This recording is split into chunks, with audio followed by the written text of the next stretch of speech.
VS369 TV news కి స్వాగతం. నంద్యాల జిల్లా నందికొట్కూరు నియోజకవర్గం పాములపన్ మండలం MRPS నాయకులు దాటిపోగు నాగరాజు ఆధ్వర్యంలో జరిగిన సమావేశన ముఖ్య అతిథులుగా MRPS రాష్ట్ర నాయకులు డాక్టర్ ముల్లంగి నాగరాజు, ఉమ్మడి జిల్లా సమన్వయకర్త గుండాల ఈశ్వరయ్య, సీనియర్ నాయకులు కత్తి ఓబులేస్, MST జిల్లా కో కన్వీనర్ కొట్టా ప్రభాకర్ మరియు MRPS MSP నాయకులు కార్యకర్తలు ఈ కార్యక్రమంలో పాల్గొన్నారు. హలో మాదిగా చలో హైదరాబాద్, హలో మాదిగా చలో హైదరాబాద్, హలో మాదిగా చలో హైదరాబాద్, హలో మాదిగా చలో హైదరాబాద్, హలో మాదిగా చలో హైదరాబాద్, హలో మాదిగా చలో హైదరాబాద్, హలో మాదిగా చలో హైదరాబాద్, హలో మాదిగా చలో హైదరాబాద్, హలో మాదిగా చలో హైదరాబాద్, హలో మాదిగా చలో హైదరాబాద్, హలో మాదిగా చలో హైదరాబాద్, హలో మాదిగా చలో హైదరాబాద్, హలో మాదిగా చలో హైదరాబాద్. వర్ధిల్లాలి మందకృష్ణ మాది గారి నాయకత్వం, వర్ధిల్లాలి మందకృష్ణ మాది గారి నాయకత్వం, వర్ధిల్లాలి నందికొట్కూరు మాదిగ ప్రజల ఐక్యత, వర్ధిల్లాలి నందికొట్కూరు మాదిగ ప్రజల ఐక్యత, వర్ధిల్లాలి నందికొట్కూరు మాదిగ ప్రజల ఐక్యత. హలో మాదిగా చలో హైదరాబాద్, హలో మాదిగా చలో హైదరాబాద్, హలో మాదిగా చలో హైదరాబాద్, హలో మాదిగా చలో హైదరాబాద్. వర్ధిల్లాలి మందకృష్ణ మాది గారి నాయకత్వం, వర్ధిల్లాలి మందకృష్ణ మాది గారి నాయకత్వం. నా పేరు డాక్టర్ ముల్లంగి నాగరాజు మాదిగా, MRPS జాతీయ అధ్యక్షులుగా నేను వ్యవహరిస్తున్నాను. షెడ్యూల్డ్ కులాల వర్గీకరణ విషయంలో ఈ రాష్ట్రంలో ఉండబడినటువంటి అన్ని రాజకీయ పార్టీలు కూడా గత 30 ఏళ్ల నుండి మాదిగ ప్రజలను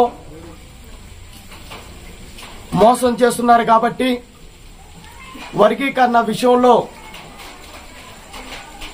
మద్దతుగా ఉండబడినటువంటి మహజన సోషలిస్టు పార్టీకే రానున్న 24 ఎన్నికల్లో ఓట్లు వేయాలని చెప్పేసి మాదిగ ప్రజలకు పిలుపునిస్తున్నాం.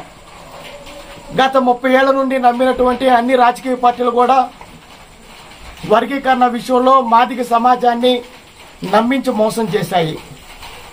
అందుకనే వర్గీకరణకు అనుకూలమైనటువంటి మహజన సోషలిస్టు పార్టీకి మాదిగ ప్రజలు ఓటేయాలని చెప్పేసి MRPS గా మేము పిలుపునిస్తున్నాం.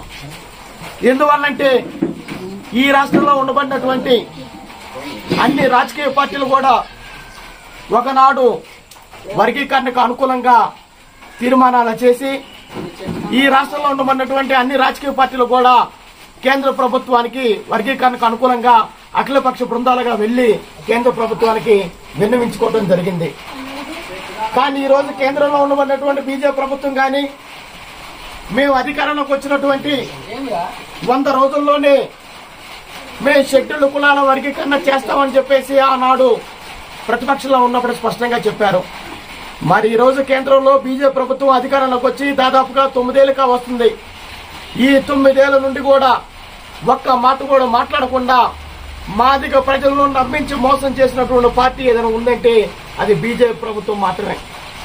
మరి ఈరోజు బీజేపీ ప్రభుత్వం వర్గీకరణ విషయంలో మేము రానున్నటువంటి పార్లమెంటు సమావేశాల్లో ఏదో ఒక నిర్ణయం ఖచ్చితంగా తీసుకుంటాము, కర్ణాటక ఎన్నికల్లో మాకు మద్దతును ఇవ్వండి అని చెప్పేసి మందకృష్ణ మాది గారి యొక్క మద్దతును కర్ణాటక ఎన్నికల్లో బీజేపీ ప్రభుత్వం తీసుకోవడం జరిగింది.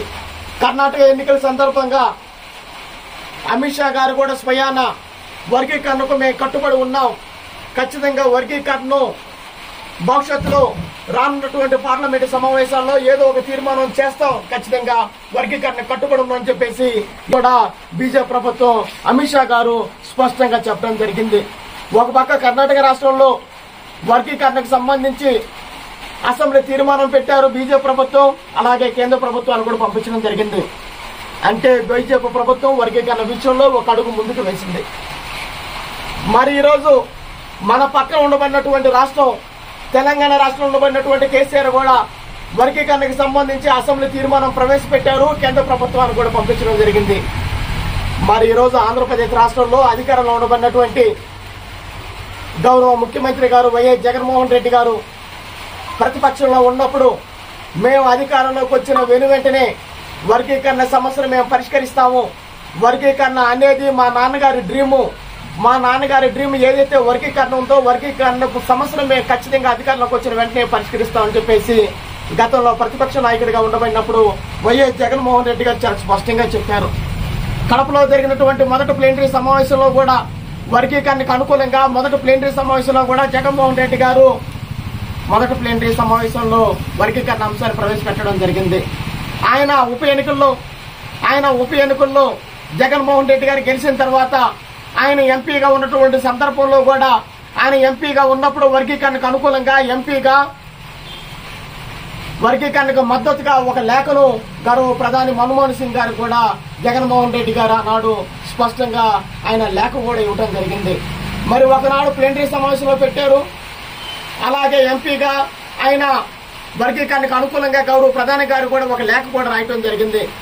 మరి ఈ రోజు జగన్మోహన్ రెడ్డి గారు అధికారంలోకి వచ్చి దాదాపుగా 4 ఏళ్లు పైబడినప్పటికి కూడా వర్గీకరణ విషయంలో ఒక మాట కూడా మాట్లాడకపోగా, మాదిగ అనేటువంటి పదాన్ని ఉచ్చరించకపోగా, మాలల్ని ఉన్న మా మేనమామని చెప్పేసి చెబుతూ కనీసం మా నాయకుడు మందకృష్ణ మాదిగ గారు మాదిగల సమస్యల మీద వర్గీకరణ అంశం మీద సుప్రీంకోర్టు ఇచ్చినటువంటి తీర్పుకు అనుగుణంగా రాష్ట్ర ముఖ్యమంత్రిని కలిసేసి వర్గీకరణ విషయంలో మీరు చొరవ చూపండి అని చెప్పేసి అడగడానికి అపాయింట్మెంట్ అడిగితే కనీసం జగన్మోహన్ రెడ్డి గారు అపాయింట్మెంట్ కూడా ఇవ్వనటువంటి పరిస్థితి.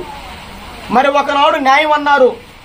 అధికారంలోకి వచ్చిన తర్వాత ఈ రోజు మాదిగల పట్ల రాష్ట్ర ముఖ్యమంత్రి వైఎస్ జగన్మోహన్ రెడ్డి గారు సవతల్లి ప్రేమను ప్రదర్శిస్తున్నారని చెప్పేసి ఈ సందర్భంగా మేము తెలియజేస్తున్నాం. మేము ప్రధానంగా జగన్మోహన్ రెడ్డి గారికి మేము ఒకటే డిమాండ్ చేయదలుచుకున్నాం. అయ్యా జగన్మోహన్ రెడ్డి గారు, రానున్నటువంటి అసెంబ్లీ సమావేశాల్లో వర్గీకరణకి సంబంధించి మీరు తీర్మానం ప్రవేశపెట్టి ఢిల్లీకి మీరు ఆ నివేదికను పంపించాలని చెప్పేసి మేము ప్రధానంగా డిమాండ్ చేస్తున్నాం. అలాగే ఈ రాష్ట్రంలో ఉండబడినటువంటి అన్ని ప్రతిపక్షాలను కూడా కలుపుకొని మీరు ఢిల్లీకి వర్గీకరణ విషయంలో వెళ్లి మీరు ఈ సమస్యను పరిష్కరించాలని చెప్పేసి మాదిగ రిజర్వేషన్ పోరాట సమితి తరఫున మేము ప్రధానంగా డిమాండ్ చేస్తున్నాం. ఎందువల్లంటే మీరే వర్గీకరణ న్యాయబద్ధమైన సమస్య అని చెప్పేసి మీరే అన్నారు. తీరా అధికారంలోకి వచ్చిన తర్వాత ఈ రోజు వర్గీకరణ సమస్యను పక్కన పెట్టి మా మేనమామలని చెప్పేసి మీరు స్పష్టంగా మాట్లాడుతున్నారు. మేము ఒకటే అడగదలుచుకున్నాం.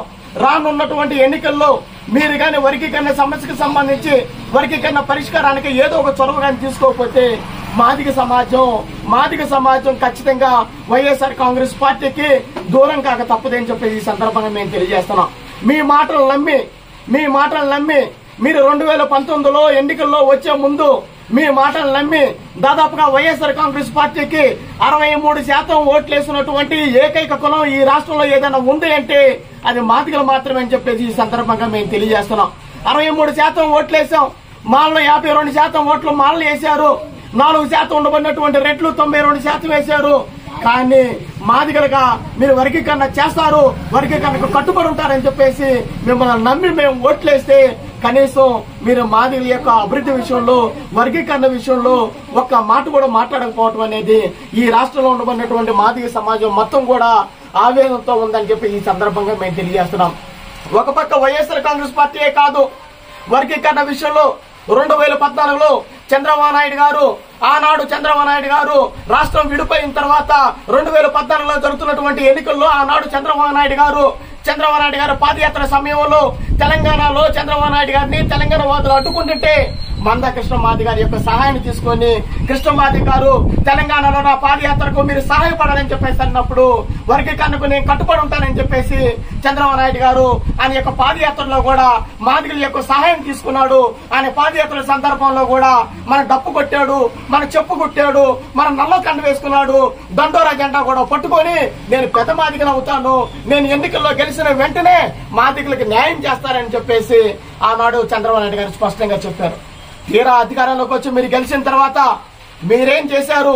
ఒకనాడు పెద్ద మాదిగ అన్నటువంటి చంద్రబాబు నాయుడు గారు తీరా అధికారంలోకి వచ్చిన తర్వాత గెలిపించినటువంటి మాదిగల్ని ఏమన్నా ఉక్కుపాతంతో తొక్కేశారు. ఓడించడానికి ప్రయత్నం చేసినటువంటి మాలల్ని ఏమన్నా మాల మహానాడు నాయకుడిగా ఉండబడినటువంటి జూపుడు ప్రభాకర్ రావుకు ఎస్సీ కమిషన్ చైర్మన్ ఇచ్చారు. అట్లాగే ఎస్సీ కార్పొరేషన్ చైర్మన్ ఇచ్చారు. అట్లాగే మరొక మాల మహానాడు నాయకుడు కార్యం శివాజీకి వచ్చేసరికి ఏమన్నా ఎస్సీ ఎస్టీ కమిషన్ చైర్మన్ ఇచ్చేసి ఓడించడానికి ప్రయత్నం చేసినటువంటి మాలల్ని ఏమన్నా మీరు అందరం ఎక్కించారు. గెలిపించినటువంటి మాదిగల్ని ఏమన్నా మీరు ఉక్కుపాతంతో తొక్కివేయడం జరిగింది. కాబట్టి చంద్రబాబు నాయుడు గారు కూడా మేము ఒకటే హెచ్చరిక జారీ తెలియజేస్తున్నాం. వర్గీకరణ విషయంలో ఈ రోజు మీరు సరైనటువంటి ప్రతిపక్ష పాత్ర పోషించడం లేదు. వర్గీకరణ విషయంలో మీ పార్టీ స్టాండ్ ఏంటో స్పష్టం చేయాలి. వర్గీకరణ విషయంలో ఒక పార్టీ అధ్యక్షుడిగా మీరు కూడా స్పష్టమైన ప్రకటన చేస్తేనే మాదిగ సమాజం మీకు అండగా ఉంటది. లేకపోతే మాత్రం మాదిగ సమాజం వర్గీకరణ వ్యతిరేకించినటువంటి రాజకీయ పార్టీల పట్ల, వర్గీకరణ విషయంలో మాదిగ సమాజాన్ని నమ్మించి మోసం చేసినటువంటి వాళ్ళ పట్ల రానున్నటువంటి ఎన్నికల్లో తాడో పేడో తేల్చుకోవడానికి మాదిగ సమాజం మొత్తం కూడా సిద్ధపడుతుందని చెప్పి ఈ సందర్భంగా మేము తెలియజేస్తున్నాం. కాబట్టి మాది వర్గీకరణ విషయంలో మోసం చేసినటువంటి అన్ని రాజకీయ పార్టీలతోటి భవిష్యత్తులో తాడో పేడో తెలుసుకోబోతున్నాం. దానిలో భాగంగానే గౌరవ మందాకృష్ణ మాదిగ గారి ఆదేశాల మేరకు ఒక జాతీయ అధ్యక్షుడిగా ఉండబడినటువంటి నేను కర్నూలు నుండి దాదాపుగా గుంటూరు జిల్లా వరకు 95 నియోజకవర్గాల్లో నియోజకవర్గ సమీక్ష సమావేశాలను ఏర్పాటు చేయడం జరుగుతుంది. చలో హైదరాబాద్ కార్యక్రమాన్ని జూలై 3వ వారంలో చలో హైదరాబాద్ కార్యక్రమాన్ని దాదాపుగా 20 నుంచి 25 లక్షల మంది ప్రజలతోటి చలో హైదరాబాద్ కార్యక్రమానికి మందకృష్ణ మాదిగ గారు పిలుపునివ్వడం జరిగింది. ఆ చలో హైదరాబాద్ కార్యక్రమానికి 20 లక్షల మంది మాదిగ ప్రజలను కూడగట్టడం కోసం, అలాగే భవిష్యత్తులో ఎవరైతే మాదిగ ప్రజలకు అన్యాయం చేస్తున్నారో అన్యాయం చేస్తున్నటువంటి రాజకీయ పార్టీల యొక్క భరతం పట్టడం కోసం, రాజకీయ పార్టీలతోటి తాడో పేడో తేల్చుకునే దానికోసం మా మాదిగ ప్రజల్లో మాదిగ సమాజాన్ని చైతన్యవంతం చేసే దానిలో భాగంగానే 95 నియోజకవర్గాల్లో నా పాదయాత్ర కొనసాగుతుంది. ఈ 95 నియోజకవర్గాల్లో కూడా మాదిగ ప్రజల్లో రాజకీయ చైతన్యాన్ని కల్పించడం, వర్గీకరణ లక్ష్యాన్ని సాధించాలనేటువంటి ఒక బలమైనటువంటి ఆకాంక్షతోటి మాదిగ సమాజాన్ని కూడగట్టి హైదరాబాద్ కేంద్రంగా జూలై 3వ వారంలో జరిగేటటువంటి చలో హైదరాబాద్ కార్యక్రమం ఏదైతే ఉందో ఆ కార్యక్రమానికి లక్షలాది మంది ప్రజలను సమీకరించి హైదరాబాద్ నగరం నడిబొట్టు మీద, హైదరాబాద్ నగరం నడి రోడ్డు మీద వర్గీకరణకు సంబంధించినటువంటి సమస్యలు పరిష్కరించుకుంటాం. అలాగే భవిష్యత్తులో మాదిగలు అదే హైదరాబాద్ మహాసభ కేంద్రంగా రాజకీయ శంకారావాన్ని కూడా పూరిస్తామని చెప్పి ఈ సందర్భంగా మేము తెలియజేస్తూ మాదిగ ప్రజలు చలో హైదరాబాద్ కార్యక్రమానికి తరలి వచ్చేందుకు మీరందరూ కూడా వేలాదిగా లక్షలాదిగా మీరు సిద్ధపడాలని చెప్పేసి తెలియజేస్తూ నేను ముగిస్తున్నాను.